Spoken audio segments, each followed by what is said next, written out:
महीने की प्रेग्नेंट थी और अपनी डिलीवरी के लिए अपने मायके गई थी। माँ ने मुझे फोन पर बताया, घर के पीछे की तरफ जो खाली जमीन थी ना, वहां पर एक नया कमरा बनवा लिया है। इतने सालों के बाद जैसे ही अपने घर में कदम रखा, कुछ अलग सा लगा। माँ, ये घर के पीछे की तरफ नया कमरा बनवाने की क्या जरूरत थी? अरे बेटा, घर के पीछे दूर दूर तक खाली जमीन है।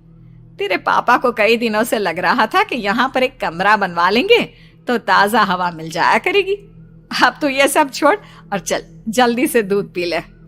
माँ, मैं थोड़ी देर में पी लूंगी, आप सो जाओ। मैंने दूध का गिलास उठाकर उस खिड़की में रख दिया। पता नहीं कब आंख लग गई। अचानक से खिड़की के पल्लों के खड़कने की तेज आवाज आई। दूध का गिलास धड़ाम से जमीन पर आ गिरा। जमीन पर गिरते ही दूध का रंग लाल हो चुका था। मैंने खिड़की से झांक कर बाहर देखा। चारों तरफ धूप अंधेरा था। उस अंधेरे की तरफ से कुछ आवाजें आ रही थी, जैसे छोटे बच्चे आपस में खिलखिलाकर मस्ती कर रहे हो।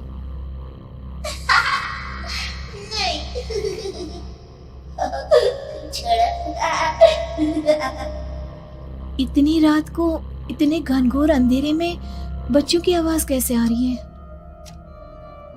घड़ी में वक्त देखा तो ठीक 12 बजे थे। देखकर मैं सन्न रह गई। बुरी आत्माओं और भूतों की कई कहानियां मैं सुन चुकी थी। वक्त भी कुछ ऐसा ही था। ऊपर से मैं प्रेग्नेंट। सुना था कि ऐसे वक्त में अक्सर बुरी आत्माएं औरतों का पीछा करती है, तो क्या मेरे पीछे भी? पसीने से तरबतर बड़ी मुश्किल से, जैसे कांपते हाथों से मैंने उस खिड़की को बंद किया। जल्दी से जल्दी उस कमरे से बाहर निकलकर माँ के पास जाने के बारे में सोचा, लेकिन जैसे ही दरवाजे की तरफ पलटी, लगा कोई साया हवा की स्पीड से दरवाजे के सामने से गुजर गया। मेरे गले में अटक कर रह गई। मैं जोर से चीख कर माँ को बुलाना चाहती थी, लेकिन वो आवाज खुद मेरे कानों तक नहीं पहुंच पा रही थी। तो माँ तक कैसे पहुंचती? खिड़की के पल्ले एक बार फिर तेज हवा के झोंके से धड़ाम करके खुल गया और पूरी ताकत से मैं चीख पड़ी। जानती थी मेरी चीख की आवाज सुनकर कुछ ही सेकंड में माँ वहां पहुंच जाएगी, लेकिन ऐसा कुछ हुआ ही नहीं। मेरा कलेजा डर के मारे फटा जा रहा था। आखिर माँ ने मेरी आवाज क्यों नहीं सुनी? इतनी गहरी नींद में तो माँ कभी नहीं सोती। ठीक पीछे खुली हुई वो खिड़की। मुझ में इतनी ताकत नहीं बची थी कि मैं पलटकर उस तरफ देख भी सकूं।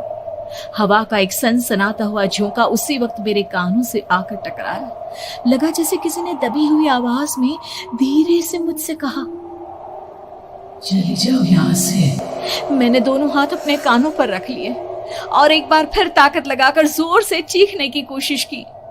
माँ! पापा! मेरी आवाज उस कमरे की दीवारों से टकराकर वापस मुझे ही सुनाई दे रही थी। जितनी ताकत के साथ मैंने चीखने की कोशिश की थी, कुछ ही देर बाद उससे कहीं ज्यादा तेज और दर्दनाक चीख मुझे सुनाई देने लगी। ये आवाज ठीक मेरे पीछे खिड़की से आ रही थी। वो आवाज मेरे कानों में पिघलते हुए लोहे की तरह गिर रही थी। उन आवाजों में हैवानियत थी। वो आवाजें किसी इंसान की नहीं है, इतना मैं समझ चुकी थी। कांप रहे हाथों से मैंने अंधेरे में कुछ ढूंढने की कोशिश की। तभी अचानक मेरा हाथ बेड पर रखी टॉर्च पर पड़ा। किसी तरह ताकत लगाकर टॉर्च का बटन ऑन किया, लेकिन ये क्या? सामने दरवाजे पर 3 छोटी लड़कियां खड़ी हुई थी। उनके हाथ में स्टील के चमचमाते हुए चाकू थे। मैं घबराकर लड़खड़ाई और पीछे की तरफ हटी, लेकिन तब तक वो मेरे पास आ चुकी थी। उनकी गर्दन टेढ़ी थी और उनके हाथों के वो चाकू मेरे पेट को निशाना बनाने को तैयार।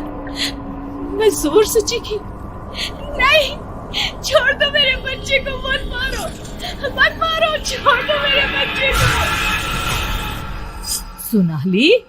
सोनाली, क्या हुआ बेटा?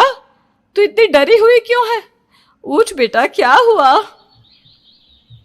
हड़बड़ाकर मैंने अपनी आंखें खोली। देखा तो दिन निकल आया था। माँ मुझे जगा रही थी। मेरा चेहरा पूरा पसीने से लथपथ था। क्या हुआ बेटा, तुमने कोई बुरा सपना देखा क्या? मैं अभी तक अपने पूरे होश में नहीं थी। वो मेरे बच्चे को मार देगी माँ। वो लड़की मेरे बच्चे को। मैंने घबरा कर अपने पेट को छुआ। सब कुछ ठीक था। और वो दूध जो रात को यहाँ पर गिर गया था, उसका रंग लाल हो गया था। माँ ने हंसते हुए दूध का गिलास मुझे दिखाया। तुमने दूध पिया ही नहीं, पूरा का पूरा ऐसे ही रखा हुआ है। तुमसे कहा था ना सोनाली, सेहत के लिए लापरवाही ठीक नहीं बेटा। लेकिन मैंने तो सब कुछ अपनी खुली आंखों से देखा था। ये सपना कैसे हो सकता है?